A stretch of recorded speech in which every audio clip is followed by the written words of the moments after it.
Inconditionnel de manège du savoir, bonjour et merci pour votre fidélité qui nous honore.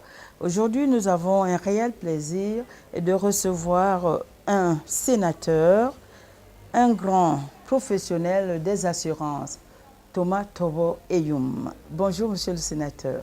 Bonjour, madame Marie Tonier. Comment vous allez? Ça va bien, ça va. Les Daido disent Yedoube. Et Mané. Et Malabon. Voilà. Merci. Et ça a été une très très grande joie d'apprendre que vous êtes parmi ceux qui géreront, oui, la Chambre haute, le Sénat. Pour vous, comment avez-vous appréhendé cette charge, cette nouvelle charge qui vous incombe? Est-ce une responsabilité de grande envergure? Comment vous l'avez pris? C'est toujours une importante responsabilité quand le peuple, d'une part, le président de la République, qui est le président national de mon parti politique,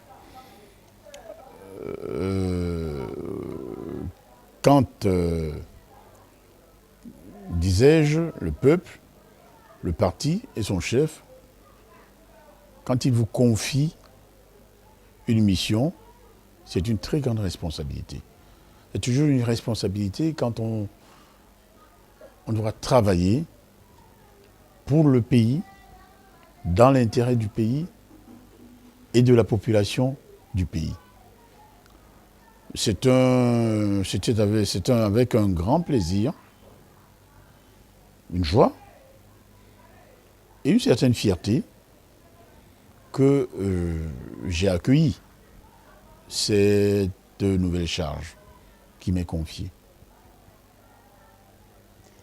Vous avez pensé que c'était une reconnaissance par rapport à ce que vous avez fait déjà pour le pays? Parce qu'on sait que vous avez été ancien délégué du gouvernement, vous êtes un homme politique, vous encadrez beaucoup de personnes dans ce cadre-là. Je ne dirais pas que c'est une reconnaissance, peut-être que c'en est une. Je suppose que mon parti, de par son président Paul Biya, et la population ont estimé que je pouvais assumer ces fonctions, assumer cette charge. Maintenant, je ne sais pas si c'est une reconnaissance. Je pense que mes camarades du parti, le président, ont estimé que j'étais l'une des personnes, et en toute humilité, qui pouvait assumer ces charges, ces fonctions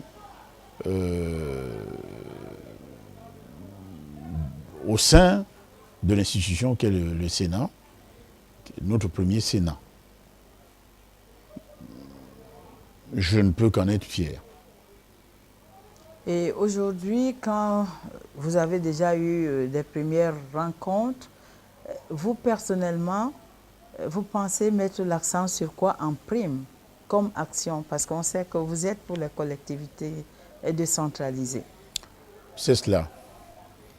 Vous savez qu'avec l'implantation effective, n'est-ce pas, de la décentralisation dans notre pays, la décentralisation, notre rôle, le rôle du Sénat, des sénateurs, c'est en quelque sorte la représentation des collectivités territoriales donc décentralisées. Nous serons, et j'estime que ça fait partie des raisons pour lesquelles nous avons été choisis, nous sommes proches de ces collectivités territoriales décentralisées et en même temps des populations. Nous connaissons certainement mieux des problèmes qui nous préoccupent au sein de nos collectivités territoriales, dans nos régions. Et j'estime, je pense que le Sénat et les sénateurs que nous sommes faciliteront la transmission, la communication, la représentation des problèmes de nos terroirs beaucoup plus efficacement auprès de l'exécutif, auprès de l'État, auprès du gouvernement. C'est une tâche, j'estime, exaltante, qui anime chacun des membres qui composent notre Sénat actuel. Nous avons eu plusieurs occasions de le constater, puisque nous avons déjà travaillé, on a déjà eu 2 sessions, et nous avons eu le privilège, au départ, de travailler au sein d'une commission qui s'appelait la commission spéciale, n'est-ce pas, pour la mise en place du règlement du Sénat. Déjà, à partir de cette commission, nous avons vu avec quel engagement, quel sérieux, quel engouement et quelle détermination nos collègues appartenant à toutes les formations politiques et appartenant à toutes les régions de notre pays, nous avons vu comment ils se sont mis à l'œuvre pour le bien du Cameroun. Monsieur le sénateur, quand vous faites un tour dans la ville de Douala, disons dans le littoral, et pour vous, l'urgence signalée serait de quel côté? Vous parlez de la ville de Douala. La ville de Douala est le chef-lieu de la région du littoral. Donc c'est la grande ville, c'est la plus grande ville du Cameroun. Et quand nous revenons à la région, comme les autres régions d'ailleurs, nous avons également des villes dans ces régions. Alors nous, si vous voulez nous ramener à la région du littoral, l'urgence signalée, c'est que nous sommes un pays en développement. Nous sommes un pays en développement, nos villes demandent toujours beaucoup de travail. Beaucoup de travail. Notre pays ne va pas se développer sans que les villes, n'est-ce pas, entraînent ce développement. Donc je crois que c'est la préoccupation de tous les responsables. Et nous sommes quand même heureux, nous devons le dire, de voir que le gouvernement met les moyens nécessaires et suit avec une grande attention des travaux d'aménagement, des travaux de développement de nos différentes villes. Parce que cela est nécessaire avec l'explosion de la démographie, puisque n'est-ce pas, la population s'agrandit, augmente tous les jours. Les préoccupations de l'exécutif et de ceux qui dirigent nos communes sont compréhensibles. Et c'est là le gage, n'est-ce pas, comme je le disais tout à l'heure, du développement de notre pays, avec des villes où il fait bon vivre. Restons dans la capitale économique et cette fois-là, nous aimerions savoir comment se porte l'univers politique. Bon, la politique, c'est une autre paire de manches. La capitale, Douala est la capitale économique et Douala est la ville où se développent aussi bien les affaires que les problèmes de la société. Quand on parle de problèmes de la société, on ne peut pas occulter les problèmes politiques. Tous les partis politiques du Cameroun, n'est-ce pas, sont installés à Douala. Dans l'univers politique, nous vivons une période préélectorale. Donc, il y a beaucoup de mouvements, il y a une certaine fébrilité. Et les états-majors politiques à Douala sont en plein mouvement, en pleine action. Chaque état-major essaie de mettre ses stratégies en place pour pouvoir attirer et obtenir le maximum de voix aux prochaines élections législatives et municipales. Il y a de l'effervescence politique à l'heure actuelle dans la ville de Douala. Compte tenu de ce que je vous ai dit, tous les partis politiques sont ici. Par conséquent, c'est vraiment la période, la grande période politique. Parce que c'est des élections populaires. C'est des élections populaires à partir de la base, puisque les élections municipales, les conseils municipaux, et vous savez, les conseils municipaux drainent beaucoup de candidats, couplés aux élections législatives. Bien, vous comprenez qu'à l'heure actuelle, les états-majors politiques à Douala ne sont pas de tout repos. Donc il y a vraiment de l'effervescence dans les milieux politiques. Bon, nous nous en félicitons, tant que cela se passe dans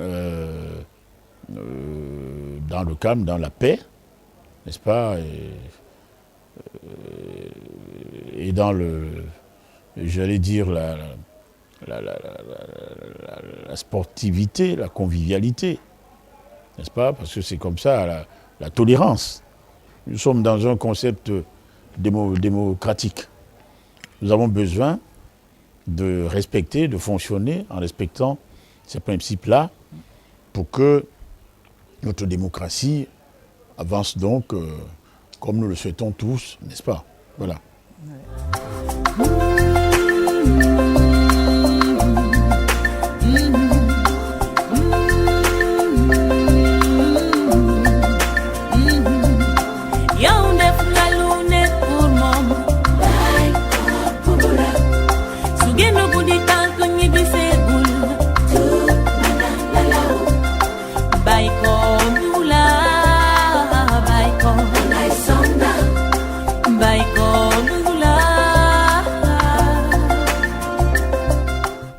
Revenons à vous, sénateur.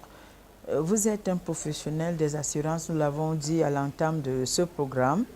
Est-ce que vous pouvez nous parler de cet univers un peu complexe? Écoutez, l'assurance, c'est mon métier et je ne peux pas m'empêcher de dire que je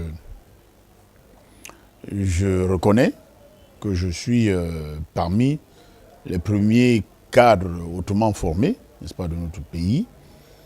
Depuis que nous avons mise en place, nous avons participé à la mise en place de la réglementation des assurances dans notre pays.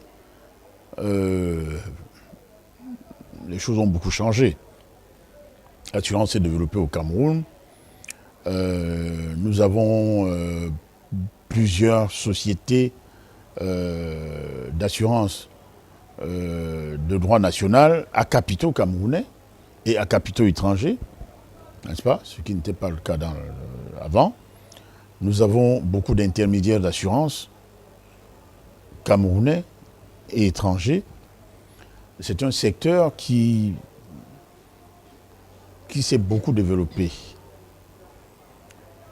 À l'heure actuelle, je peux dire que l'industrie des assurances, comme nous l'appelons, l'industrie des assurances, je crois qu'elle fonctionne bien.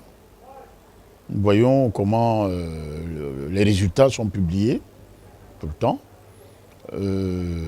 C'est vrai que avec le contrôle des assurances, de la CIMA, nous connaissons de temps en temps certaines entreprises qui sont pénalisées. Vous savez que j'en sais quelque chose. Bon, maintenant, cela arrive souvent sur la base de plusieurs... il y a des raisons qui sont quelquefois différentes, mais le secteur marche bien. Oui, mais qu'est-ce qui pourrait faire qu'une compagnie d'assurance se voit fermer les portes? C'est parce qu'ils n'auront pas respecté les règles de l'art, par exemple? Vous savez, votre question est pertinente. Vous savez, je vais vous dire, la profession de l'assurance est l'une des professions les plus réglementées, sinon la plus réglementée. C'est ce que les gens ne savent pas. Une compagnie d'assurance, c'est pas une entreprise commerciale ordinaire.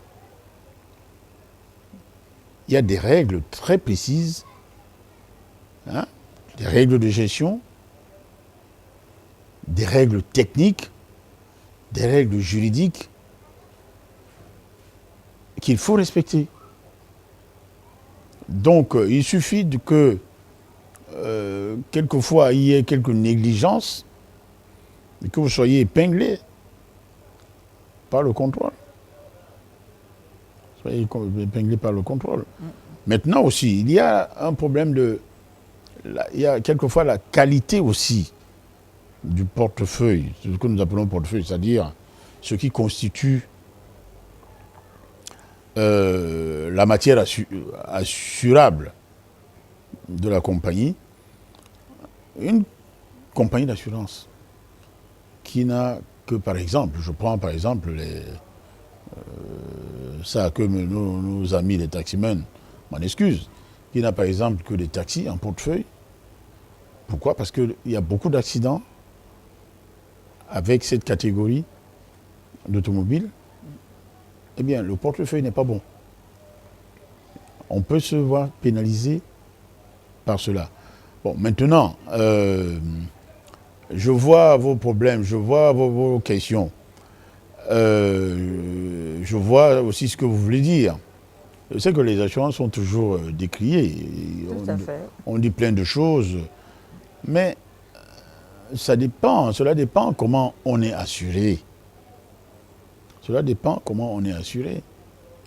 Il ne suffit pas d'aller payer sa prime d'assurance, d'avoir son papier et dire qu'on est assuré. Généralement, les personnes qui souscrivent ne lisent même pas leur contrat. Ils ne comprennent pas, ils ne savent pas au fond, pourquoi ils sont assurés. Alors quand il arrive un sinistre, on croit qu'on est couvert. On peut être assuré, mais être mal assuré. On peut être assuré et être mal assuré. Maintenant, je dois vous dire que je ne veux pas m'étaler davantage là sur ce sujet maintenant, parce que je suis actuellement consultant. Hein. Mes collègues qui sont encore en pleine activité Je crois qu'ils auront le temps de vous en parler longuement, hein, si vous les voyez. Oui, enfin, c'était pour éclairer la lanterne de commun de Camerounais et par rapport à ces assurances, parce que comme vous l'avez dit, le plus souvent on entend dire « Oh, ils sont prêts, les assureurs sont prêts à vous coopter chez eux », mais quand vous avez un problème, ils vous abandonnent.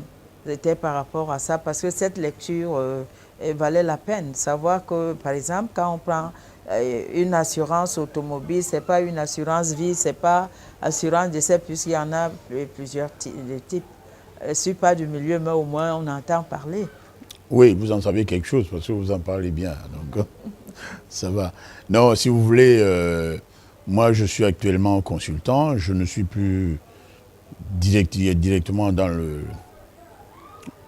métier. Vous comprenez qu'avec la vie politique, la carrière politique que j'ai entamée, et d'autres petites affaires que je suis, eh bien, je reste dans le métier, mais en tant que consultant. Maintenant, la famille reste dans les assurances, parce que ma dernière fille est dans les assurances. Hein, elle est grand cadre d'une grande compagnie. La veine. Tout à fait, elle est grand cadre d'une grande compagnie à l'étranger. Vous voyez? Donc, la famille est encore dans les assurances. Voilà. Vous avez un hobby dans la vie, semble-t-il, le sport. Oui. Oui. Oui, j'aime beaucoup le sport. J'aime beaucoup le sport. C'est vraiment, c'est mon passe-temps favori.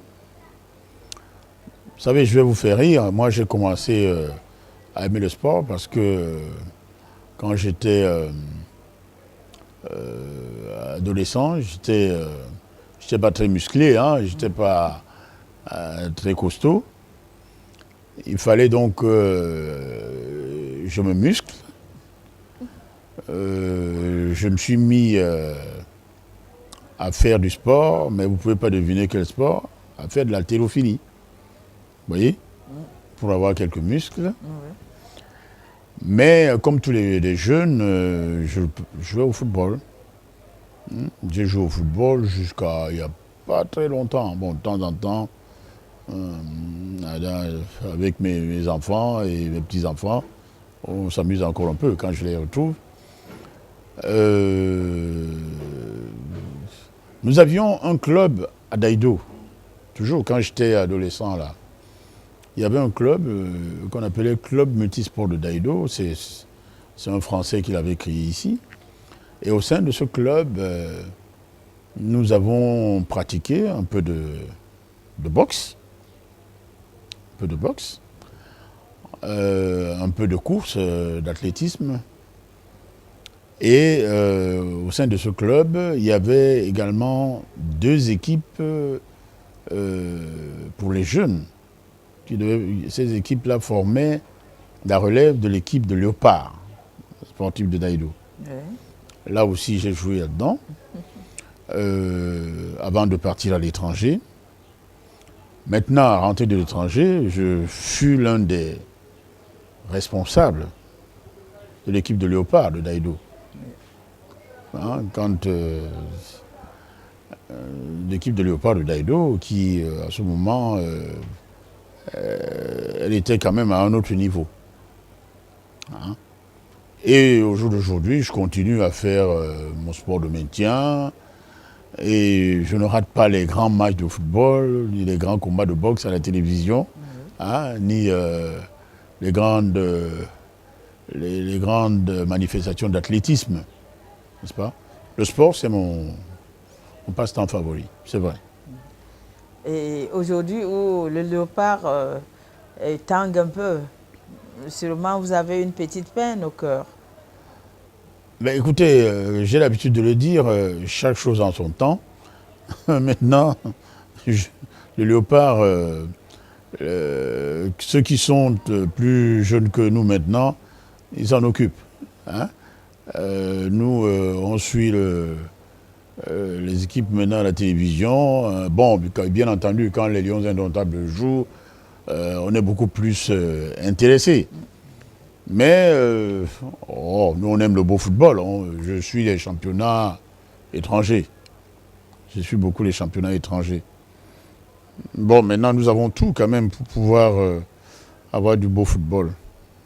Nous venons d'apprendre qu'il y a une réorganisation de notre football qui est mise en place là. Peut-être que ça va nous redonner le goût du foot. De sauter encore de joie comme dans les années antérieures. Il faut que je vous dise en passant que j'ai été membre du comité central de la FECAFOOT. Hein? J'étais parmi les plus jeunes membres dans le temps, avec les amis comme le regretté Nguewa Omer. Je me rappelle qu'avec M. Mbargambois, nous étions quand même les jeunes de la FECAFOOT dans le temps, avec Issa Ayatou comme secrétaire général. Nous avons fait partie du groupe qui a mené les Lions Indomptables à Abidjan en remportant la coupe en 84. Bon, vous voyez que c'est un domaine que nous connaissons bien. Oui. Voilà. Honorable, ce nom ne pourrait pas finir. Quand je lis encore ce que le peuple vous a donné, Edoubé, qu'est-ce qui vous choque dans la vie? Quand vous regardez la vie, vous regardez les gens se comporter, qu'est-ce qui vous choque? Écoutez, moi, vous savez, quelquefois, me trouve très compliqué et très difficile. C'est comme ça, ma nature. Je n'aime pas la méchanceté. Je n'aime pas la méchanceté. Quand je rencontre les gens méchants, je ne suis plus le même. Je suis plus le même. Je n'aime pas l'injustice. J'ai horreur de l'injustice. Vous avez parlé tout à l'heure, l'incivisme comme ce que nous voyons, je n'aime pas. Vous savez, nous sommes ici, cette maison dans laquelle nous sommes là, c'est moi qui l'ai transformée comme ça. C'était une grande maison construite du temps des Allemands. Vous voyez la photo qui est là à côté. La photo qui est à côté, ça c'est mon arrière-grand-père. C'est Tobo Daïdou. Mon arrière-grand-père, c'est le fils de l'un des premiers rois, c'est l'un des fils du premier roi de Daïdou. Là c'est ma grand-mère, la mère de mon père qui est en haut là. Derrière, il y a une photo là-bas derrière. Une fille de Bonadjindje, là où sort Jean-Jacques Ekindi. Et c'est la famille aînée de Daïdo, Bonadjindje, ma grand-mère. Bon, là à côté, j'ai toute ma famille là. Là, il y a mon grand-père, mon père et ses frères, ma grand-mère et tout, la petite photo qui est là. Vous voyez, j'essaye de garder tout ceci parce que les enfants auront besoin d'apprendre. Et puis, ils sont contents quand ils viennent ici, ils sont curieux de voir leurs ancêtres, hein, et même leurs aïeux. Hein. Il y a mon fils qui était là il n'y a pas longtemps. Il a pris toutes ces photos-là, parce que, comme ils sont nombreux là-bas, il va en distribuer, chacun d'eux en garde dans sa maison. Ah, c'est sûr, monsieur le sénateur, si nous édifions tous notre pays, on dit qu'il veut peu, sûrement nous allons y arriver ensemble. Et Manège du Savoir vous dit merci de l'avoir reçu chez vous et bon vent. Merci beaucoup, madame. Merci. Et toujours beaucoup de réussite à votre émission. Merci, monsieur le sénateur. Merci bien. Bonne journée, mesdames et messieurs.